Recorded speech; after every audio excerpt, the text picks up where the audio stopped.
Hey, podcasters, you are in for a treat. We are talking to Jessi today, someone that I got to meet at PodFest who has an amazing show called Everyone Can't Go. Hey, Jen. Thanks so much for having me on today. And it's actually everybody. I screwed up. It's Everybody Can't Go. Yeah, it's actually I know that it's not proper English, but I'm like, okay, you guys look, everybody can't go. And it's like, wait, what? So, yep, it's the improper English format because we got to get straight to it so that people they understand and realize like, hold on, what did you just say? And I'm like, yes, I said it and I meant it. And I want to know where this came from because this has been something that I've been going through is like everybody can't go with you to your next level. I want to know a little bit more about like where'd the show come from and kind of tell me like the origin of like everybody can't go. Really? That's pretty bold. Okay. So when you're talking about Everybody Can't Go Convos, the podcast, that was actually a secondary idea. So the concept of Everybody Can't Go came from me deciding to be bold, be brave, and to share my story with what I experienced, some of the negative experiences that I had and the lessons that I learned from the maltreatment that I started to be on the receiving end of once I started my growth journey and began to level up. And as I started to set goals, crush them, and I was starting to have like those tangible results, I was starting to show up different, starting to be invited into new rooms, getting aligned with new people who were on the same path that I was on. I started to notice that the friend circle that I started with, people were kind of like pulling back, and I'm still like, oh wait, no, like we can all do this together, like we can, everybody eats, everybody's going to be able to benefit from this. But everything came to, in my experience, everything came to a very dramatic, like this super climax where there was a lot of fighting and arguing and doxing and cyberbullying and all of these things. And eventually the friend group, there was a large separation, mass exodus. And as I started to, or continued to progress in my own growth journey, when I would go to different conferences or go to meetups and different things, when people would ask a question from the audience, I noticed that a common theme would be that there were other people who had experienced like the loss of some type of relationship, that it wasn't just romantic relationships. I'm talking about those platonic relationships that we have, and starting to experience that, friends weren't friends. Let's use that term loosely. Friends were starting to act a bit different or starting to be a little abrasive, a bit standoffish, as the person felt like they were becoming a better person and they were starting to operate in a different way, starting to communicate in healthier ways. And some of the bad habits or things about ourselves that could be challenges, as those things started to change, they were noticing that other people were kind of, not treating them so nicely. And after, I'd say, maybe a year and a half of hearing so many people in different places experiencing the same thing, and I'm like, well, obviously this is happening to anyone who embarks on a growth journey, but no one's talking about it. I'm like, we have coaches for everything. I'm like, where's that coach that talks to you about everybody can't go with you and they're not supposed to? And so I decided that I would write the book. And of course, coaches need coaches. And so when I was in the hot seat pitching the idea of my book to in front of my peers, a set of my coaches ripped me to shreds. And they're like, to be socially and ethically responsible, you're not going to take this topic, something so near and dear to your heart. You've mentored and ministered to people within this group in this room, and you're just going to write a book and leave people waiting for an entire year for the next one. What's going to happen after that? I'm like, I'm glad you asked. I have 2 sequels already that I'm going to write the sequels. And they're like, so you're going to leave people for an entire year with nothing. And I'm like, that was my plan. But it was pointed out to me that when you're talking about something so serious, like talking about digging into that guilt and grief that you feel from finally just letting go and releasing the people that don't need to be there, the fortitude that it takes to take healthy steps in between with having that healthy communication first, communicating your needs, communicating the new boundaries that you have. And then if the person or other people can't respect that, can't, move with you or grow with you so that you guys can't be malleable around each other, at that point, then yeah, sometimes you do have to do that release and it hurts.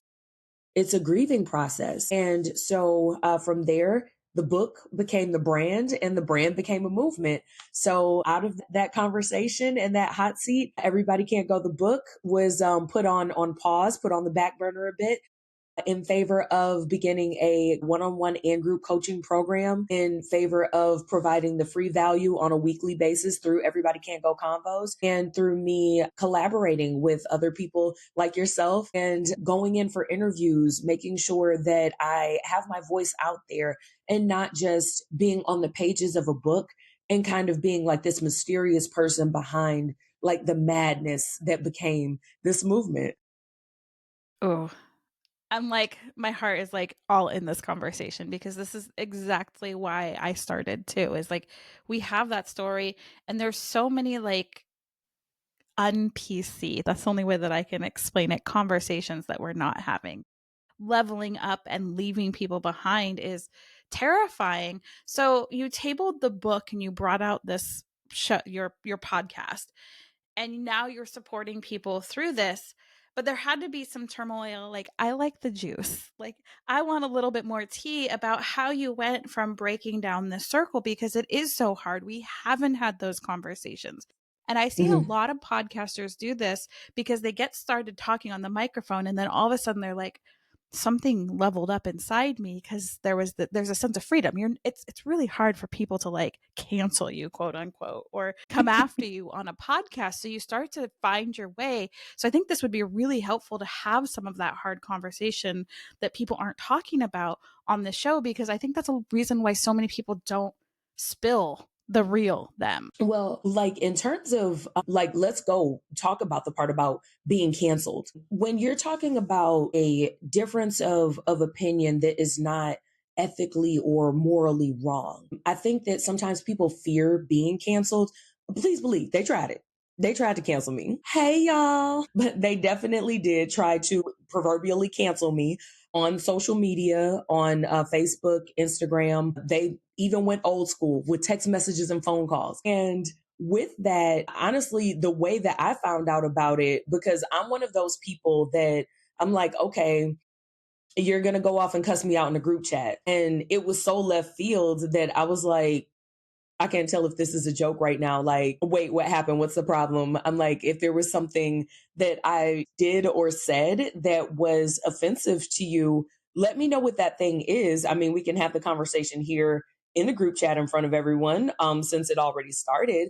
I have no problem with apologizing if I've said something and it came out in a way that was too abrasive, or if I rushed through, or if I said something and it was received in a way that it's like, well, you said this about me. And I'm like, I'm sorry. I understand how the way I said what I said could be interpreted the way that it felt to the receiver. And I'm like, let's take some time and take a step back. I'm very empathetic. I know everybody says it, but I'm one of those super nice people. But that doesn't mean that I'm not assertive as well. And if I need to, I'm going to say what I have to say. Right is right and wrong is wrong. And I did make several attempts to reach out to the people who were supposedly upset, and the things that they were upset about, I never found out what those things were. And I had to take a reflection back and look at, well, really, I let you get away with murder. There were plenty of times that you did some very not okay things, and I let it slide. And during this whole like trying to cancel me, cyberbullying, doxing, whatever, my only response was, well, if you'd actually like to have a conversation, we can do that. My phone number does not change. You know where I live. You know where to find me. And if I need to pull up, I can come to where you are. And there was never any nothing happened with like actually meeting to talk about a resolution. But that's because a resolution wasn't being sought. A solution to the issue was never being sought. The goal of this whole thing was the drama. And I've always been a person that I'm like, okay, there's reality TV to watch. If you've let that go to your head, that's fine. I'm not participating in it. Go back and forth with you throwing drinks in restaurants and like acting like you have no natural born sense. They get paid to do that. I don't. So no ma'am, no sir. I'm not acting a fool like that for free. And there's nothing that you can do or say to make me act that way. And we don't have a contract. We're not signed for a TV show. I'm not doing it.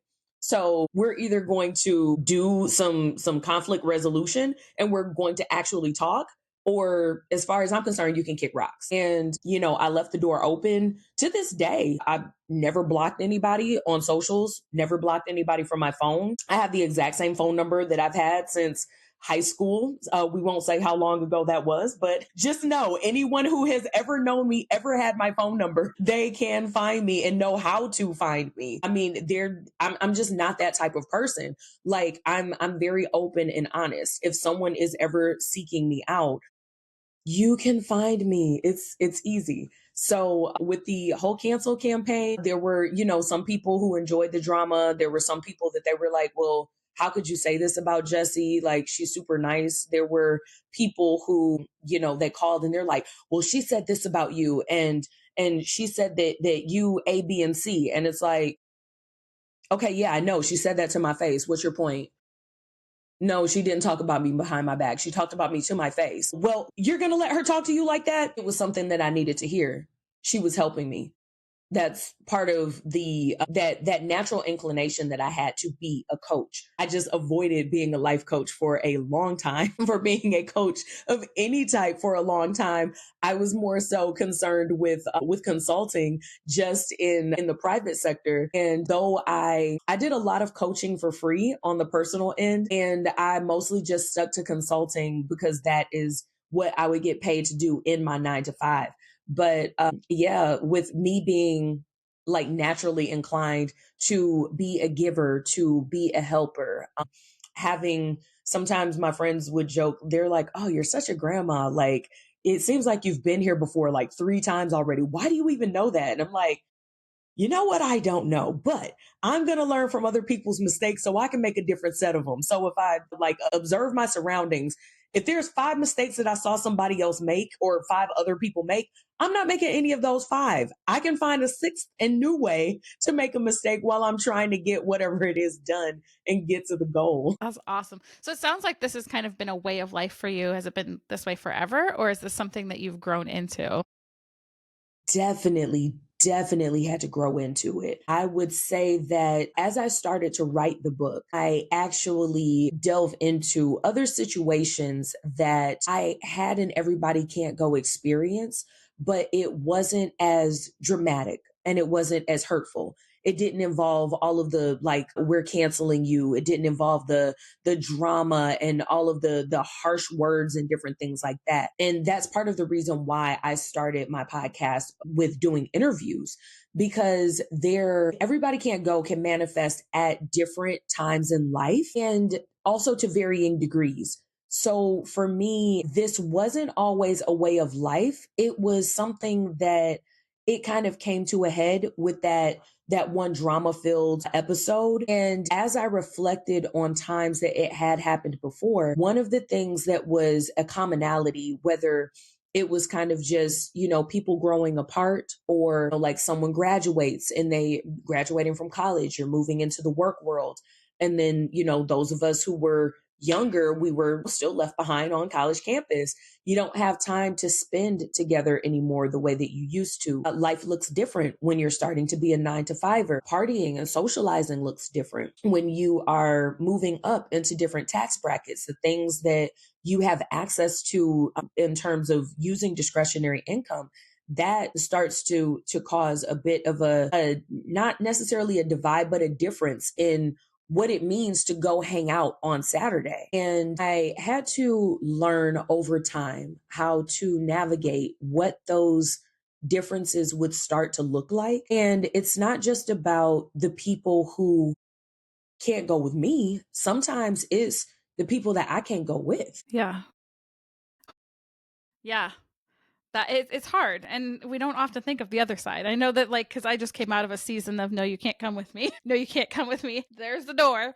Please leave." That it is. There's a lot of people that I haven't been able to go with too, but those aren't the ones that I've like, I don't know, those didn't hit home as much for me, but I know that that's just as important of a side of the story of everybody can't go. Yeah, very much so. I think that sometimes it's easier when you're the person that can't go when you are self-aware. And in just talking to you and the time that we were able to spend together and chatting about our brands, you were telling me about your podcast, the audience and what you speak to and who you speak to. There's a certain level of self-awareness that I can tell that you have, and also the ability to self-assess.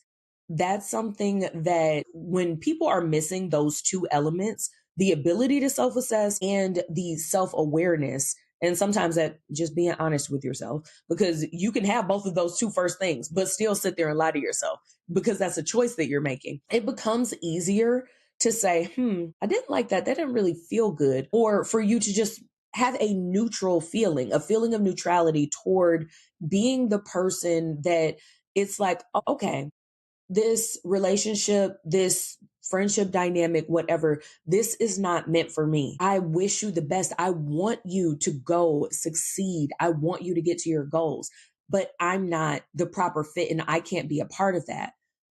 I've given what I can. I've added value where I'm able to, but where you're going in that direction. I'm going in this direction, and that is okay.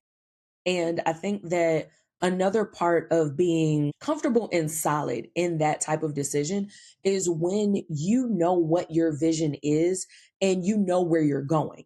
When you know what goals it's going to take for you to get to each of those milestones on the way to building your vision, you're less likely to get caught up in like I just have to go with this other group where I don't fit in, or where my season with you guys is over, or like overstaying at a job that it's like no, it's not the place or space for you anymore. And it's okay to break away. It doesn't have to be a painful thing. And that in itself is exactly why I started the brand. That's one of the reasons why I started the brand, because the guilt and grief that we have from the separation that comes with some of these relationships, the time that sometimes we have to spend alone.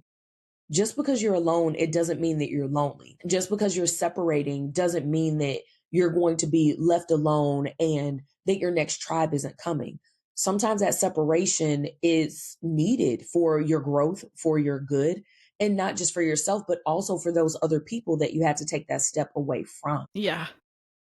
Oh, there's like so much in there to like unpack because it's like you stepped away and then you came out with this everybody can't go, which is one of those like I call them like your flag. You plant a flag or whatever you want to call it. Your stand for, I don't know, so many people call it different things, but once you stand in that, it kind of becomes like that anchor point of like everything is going to come. And that's in any aspect of your life, not just like relationships with people, but relationships with your business, relationship with your podcast, relationship with how you share your podcast. Like I feel like that's such a great point that people need to like think about of like once you separate yourself, you can be that stand for. You can plant that flag and be like, okay, everybody can't go. That is powerful statement. That is like I mean that blurs a lot of lines, which I can see how it like ruffles some feathers because we're taught to just be like, yes, please come with me. Please use me as a doormat. Please use me as this. Please do that. Please be on every social media platform. Please pay me for all. Like, I see that statement just like I call it my word for the year is dominance. So I'm like, it's like a dominance. Like I am standing here with this. Everybody can't go.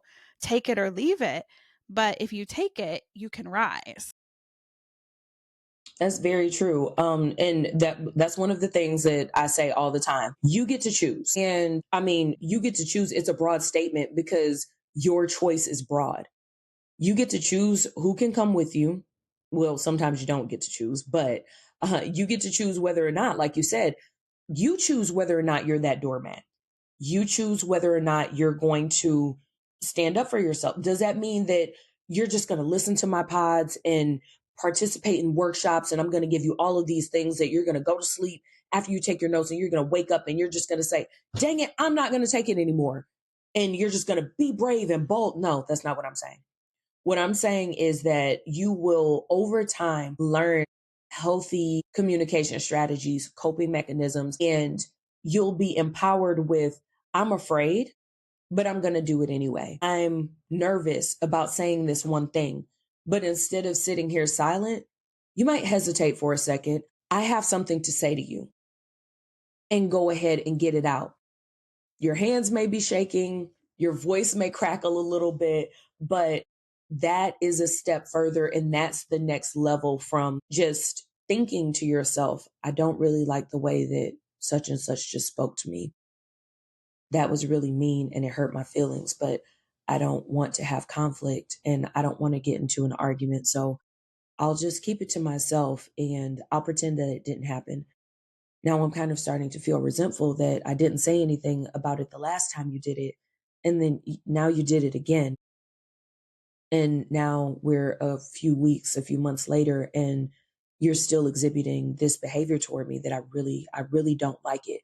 And I'm growing increasingly frustrated with the way that you've been treating me, the way you've been talking to me, and you're continuing to escalate your behavior toward me. And I'm not going to say anything because I don't want to cause a rift. I don't want to be problematic in our relationship. What if you don't receive it well? What if you don't want to be around me? Well, all of those things that you're holding in, it's breeding resentment, it's breeding anger, and really it's a recipe for disaster because when you do finally have that outburst, someone else on the other side, they're doing that same thing that they've been doing for weeks, months, dare I say years. And when you have finally had it and you explode, now you're the crazy person. You're the like, oh my gosh, why would Jen, why would you? I can't believe that you. But when you hold all of that stuff in, it's like, no, I can't believe that you, and you're talking about stuff that happened from 2014 all the way up until 2024. And sometimes on that other end, the person is like, oh my gosh, I didn't know that. Why didn't you tell me? And so when I say that you get to choose, you have to choose yourself. And you would be surprised at how many times when you choose yourself first, and there's something that you need to say, 9 times out of 10, the reaction isn't going to be as bad as you thought it was going to be because people's natural intention isn't to hurt you. It's not to say things that are going to cut you, things that are going, well, maybe some stuff that's going to cut you to make you better, but their intentions aren't to stab you or stab you in the back. Their intentions aren't to just shank you with their words maliciously. And sometimes even in the way that people communicate, sometimes when you do get cut, they don't intend for those words to cut. They're just intending to give you sound advice, to be your wise counsel. And sometimes it just may not be at the time where you're able to handle a harsh reality. You may not be able to, at that point in your emotional or mental state, handle a critique. Sometimes we do just need to be coddled. We do need to be loved on. Sometimes when we're coming to someone, we just need to vent. We're not, our brain isn't ready for solution mode yet. But as a part of that, you get to choose. You have to be self-aware enough to be able to come to the conversation. And at this point, I actually will start my conversations with like, if I just need to get something off my chest, I'm like, hey girl, what's up with you? Like, how are you? First of all, I need to vent. Do you have space? Do you have capacity for me to go off about X, Y, and Z? And, usually when you preface it with that, it's like, girl, hold on. Let me finish up this email. Let me finish up such and such really quick so I can take my lunch break or so I can take my afternoon or morning break. I'm going to go get my coffee. Okay, girl, spill it. Like, go off. And once we get done with the end of that venting session, it's like, okay, now let's self-assess again. How do you feel after you got that off your chest? And when people come to vent to me, I'm like, okay, before you start, are you telling me because you want me in solution mode because that's what I'm naturally going to do. My top two things that is my based upon my assessment, my personality is this great ball of joy and solutions if there's a problem.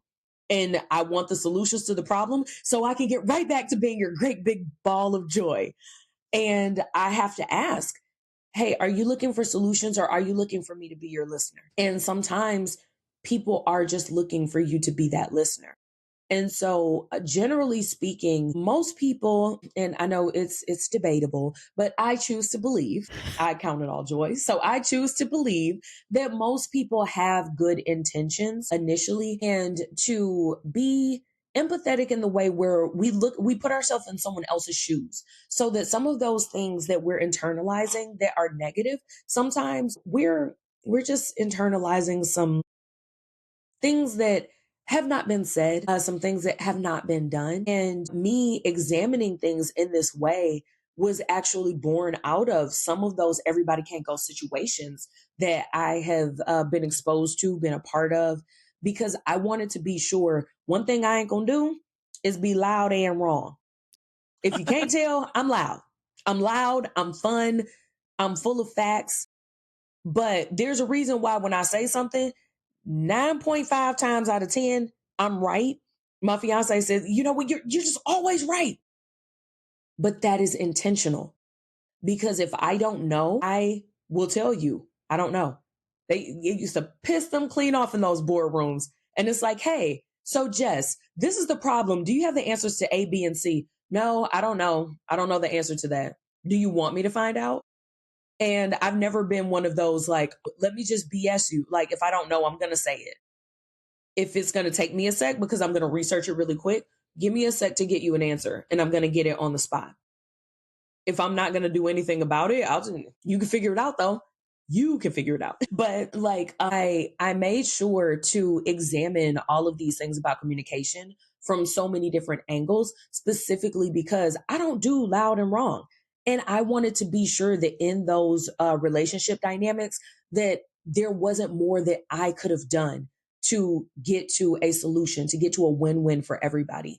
And so that is because I hold that near and dear to my heart. That's been part of what has helped to evolve the brand and give me some of that background expertise because I want to make sure that I am saying the right thing and that I'm not the one that's out here saying mean things, being verbally or emotionally or mentally abusive to others in any capacity or in any relationship.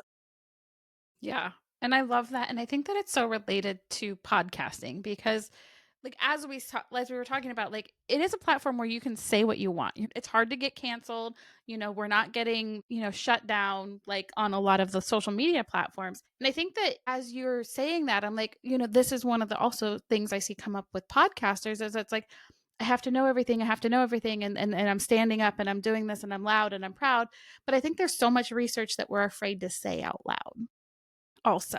There's so much of that authentic piece. It's like, whether it was like you're a child and you sing too much and your parents are like, if I hear the Lion King one more time, so you stop singing and you tell yourself you're terrible. And I Mhm. think that like as you're saying that, I can relate it so much to like this audience because it's like, yeah, we are all loud. We all are right because we all have that soul centered mission. Everybody can't go. Everybody's not going to be able to follow. You're not for everyone. If you were for everyone, you are hiding most of yourself.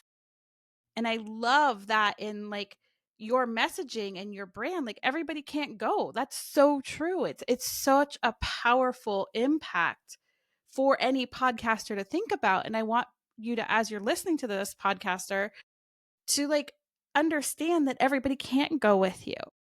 That means, niche down on your podcast a little bit more, get a little spicier in your messaging. Like, this is my stand for.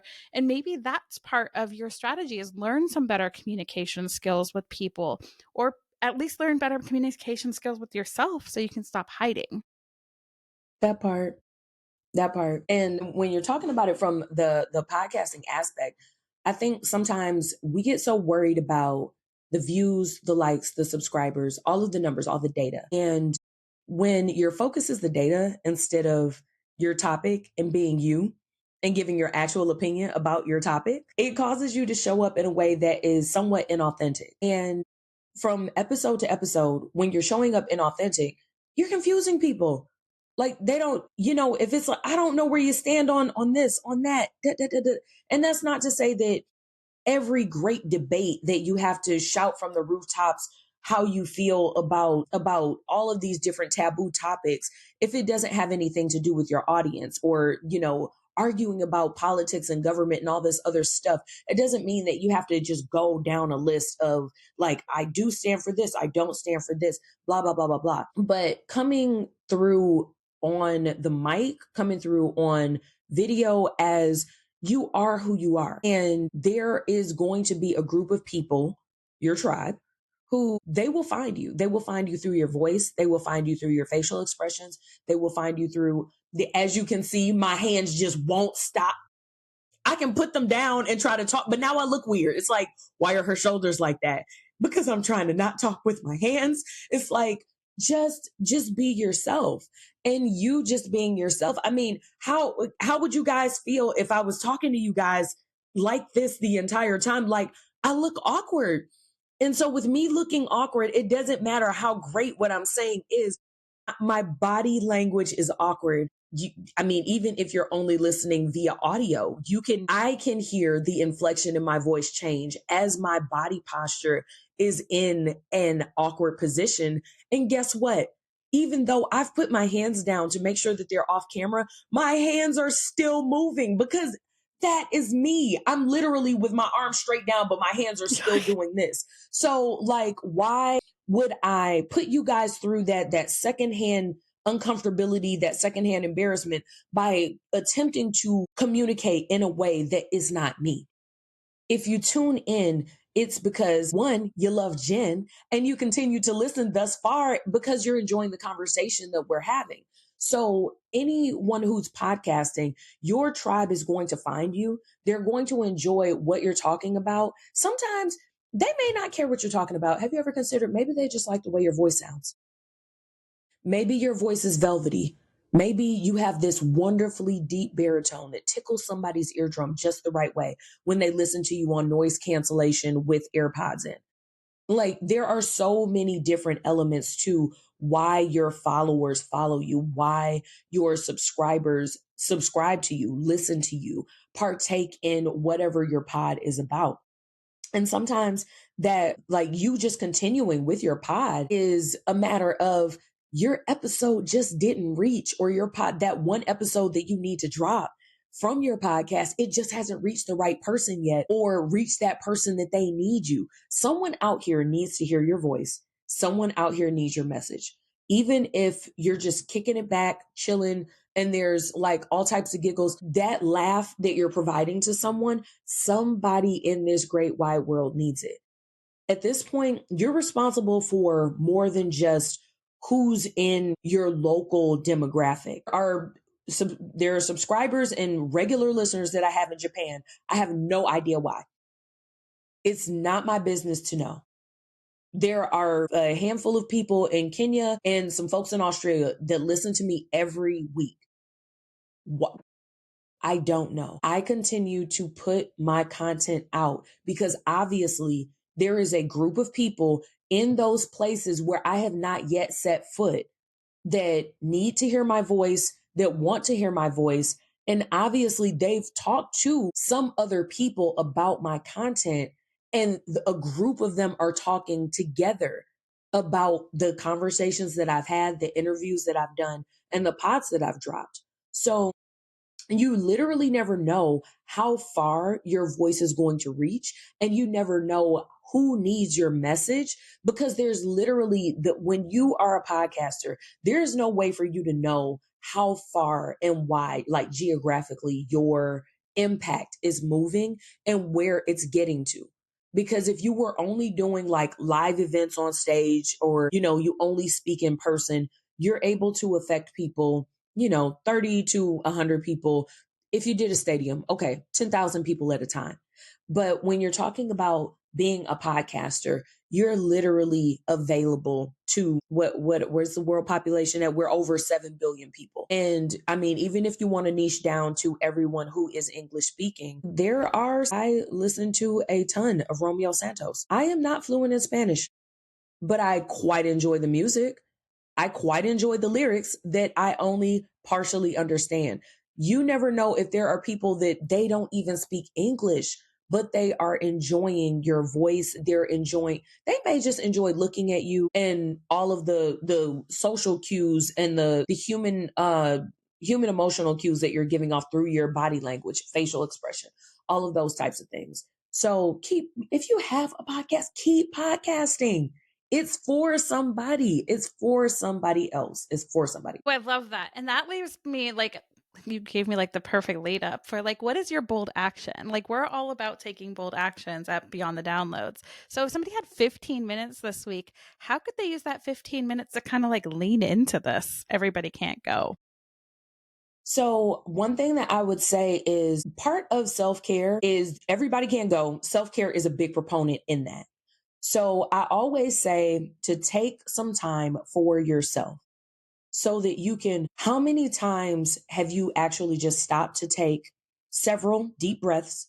And I'm not just talking about just in your chest, I'm talking about all the way to your diaphragm, all the way down to your belly button, doing some deep breathing. I also like binaural beats. If you haven't heard of them, get on YouTube and whatever state that you're in, whatever you need to do next after your 15 minutes of your self time, pick the binaural beats for whether you need to concentrate, relax, reduce anxiety, any of that stuff.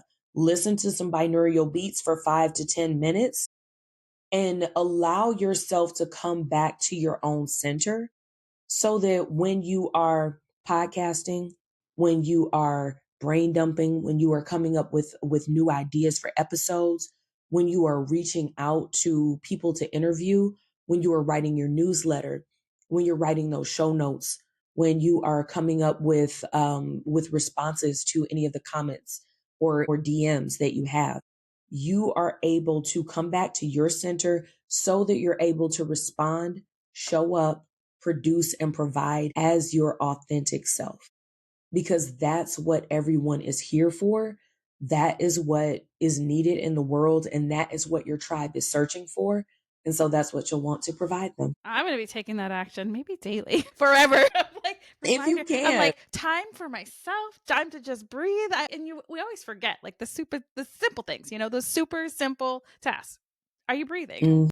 Hello. Like, yes, we need some more breaths in our life. I absolutely love this, everything. Like, this entire conversation has like busted my mind wide open, and I see holes in my areas now. Like, there's some places that I'm still trying to blend two worlds because I have a secret brand, like an alter ego brand and my brand. And I'm like, how can I not have to show up in two places? And I think everybody can't go. And my alter ego might be that person that can't go forward just from things that you said. And I am so excited to like share this with everybody out in my audience. So where can people find you to go deeper with Everybody Can't Go?